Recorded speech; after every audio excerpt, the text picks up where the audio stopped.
my world. Welcome to the world of Ebony Gant. How's everyone doing today? Thank you guys so much for being a part of my world. Once again, I am Mrs. Ebony Gant, serial entrepreneur of both home care agencies and home health agencies. I currently have a master's degree in business with a concentration on healthcare, and I have an undergrad in health administration with a concentration on management. So today, actually business management.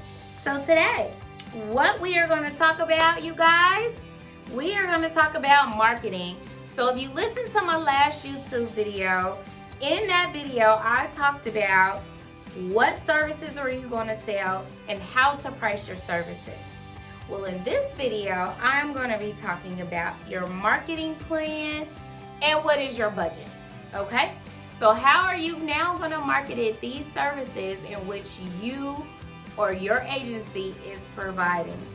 This is going to be very important when it comes to trying to grow your agency or scale your agency and bring more clientele through your door. So let's just dive into it. Let's just jump right into it. That's what I like to do. All right. So the very first thing, your marketing plan. So now that you've decided, okay, I am going to offer homemaker services, companion services, attendant care services, which are going to include some things like bathing, dressing, cooking, going out into the community, running errands, taking a client to their doctor's appointment, sitting down, playing checkers or cards with card games with them, or watching their favorite movie with them, or even taking them out in the community to the movies, whatever the case may be. Now you have decided what services you're going to offer to set you apart from your competitors. Now it's time to figure out exactly what your marketing plan is. And then after your marketing plan is figured out, we now need to come up with a budget. All right, so marketing plan. Where are you going to go? Okay? Who are you going to market to? Who is, how, when you figure out how you're going to market, how do you set yourself apart from the competitor next door, the competitor behind you, okay? So what I like to tell all of my mentees and what I really, really practice and I preach is that you need to build relationships. Relationship building is going to be like key to this industry. Networking is going to be key. Have you ever heard the old saying, networking is your net worth? Well, you guys, I'm a witness, and I've lived that, and I'm living that, and that is so true. Like, I completely 100% agree with that saying that marketing or networking is your net worth. That is so true. So with that being said, let's get back on relationship building. Relationship building in this industry is going to be a key component to growing or scaling your business. And the reason being is because the more relationships you build, the more people that are going to know about your agency, the more people that are going to talk about your agency. And I don't know if you know, but I know word of mouth is one of your best referral sources, like your number one referral source, okay? So you want as many people to know about your business as possible. And building those relationships is going to be key, all right? So what does that mean? What exactly does that look like? All right. So let's say you go into an assisted living and you meet the gatekeeper. So for those of you that don't know, a gatekeeper is simply someone that is in the facility, that is probably at the front door, that's not going to let you get back behind them because they don't want you to talk to these C-level individuals, okay? Or these CEOs or CFOs or COOs, sorry.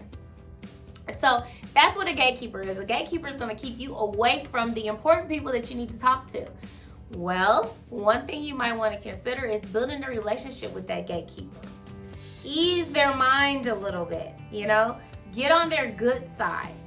So then that way, maybe they start letting their guards down or their gates down, and they allow you to get through those doors and get back to the individuals, the social service or directors or the case managers or the doctors or whoever the case may be, or the director of nursing or the administrators, the key people that you need to speak with, all right? So how do you do that? How do you build that relationship? How do you allow that gatekeeper to let you through that door? Everybody loves treats. Everybody loves gifts. Everybody loves surprises. Everybody loves little knickknacks. What do I mean by little knickknacks? Pens with your company name on it. It's a little knickknack. It's something that I can grab, something that's always in my hand. And guess what? Your company name is always there, and probably with the company phone number as well. So if they ever need to get in contact with you, you're right at their fingertips. They don't have to search for your business card. Okay? Notepads, same thing. Company name on it, phone number on it, because guess what? They may keep a clipboard that has a note on there for them that, maybe from your agency that they wrote some notes on for themselves for the day. And they look at that and they're like, oh, I do remember ABC agency came in the other day and they offer companion services. And you know what? I do have a client, I want to refer to them. These are real life situations, you guys. These things really happen.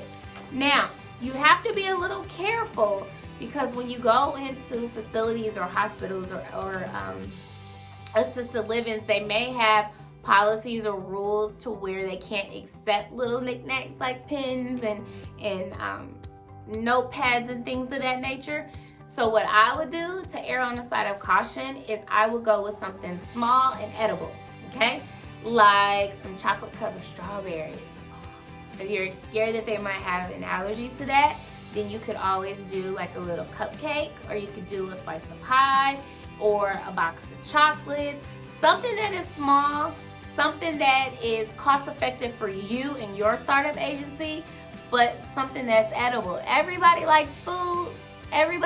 Most all people like desserts. And even if they don't, they can give it to someone else, okay? So they can re-gift it if they need to. So relationships is very important, all right? When you are in this particular industry, it is also important that before you even go into these facilities or assisted livings or hospitals or physician offices, before you even go in there to try to build a relationship with key individuals or key C-level individuals, if you will, it's very important that you have a budget in mind. All right, because you don't want to overexceed yourself, because you are potentially a new startup agency, or maybe even an agency that's been in business for a while, but your revenue's low. You're trying to build your revenue, build your clientele, scale your business. You don't want to overextend yourself on your budget. So it's very important to know when I'm going and doing these relationship building activities or gestures or gifting, I need to make sure that I'm able to financially cover what it is that I want to hand out, whether it's the box of chocolates or it's the slice of cake or it's little knickknacks, trinkets, whatever the case may be. Or some agencies that I know of in the past do luncheons. Okay, so they'll have a luncheon for the physician's office, a lunch and learn type of thing where they'll provide lunch for the office while they're up giving a presentation about their business and what they do. I have also seen where in assisted livings you can do bingos, you can do, host birthday months, where every month you go in and you have a certain amount of male prizes or gifts and a certain amount of female prizes or gifts that you're going to give out to the birthday individuals for that month in that assisted living or in that senior building. With your contact information in there, so if they ever need services, they can reach out to you directly as well. There's all kinds of different things that you can do to be creative, to set yourself apart from your competition, but have a lasting, everlasting effect on your potential client and or this relationship that you're trying to build, okay? So I hope you guys have learned that relationships are a very key, important factor when trying to build your agency and build your revenue and build your clientele. And also your budget is very important. Knowing that budget before you start on that marketing or you go into that door, knowing what you can financially afford at that point in time for your marketing. So these are very important key factors to keep in mind when coming up with your marketing plan. So I'm sure many of you are probably like, well, okay, now we know that. So what is my target market? And like, really, who am I going to sell to? Well, if you are having these burning questions, tune in to my next YouTube video, and I promise you I will give you the answers to these questions. I hope to see you guys soon. Take care. Bye.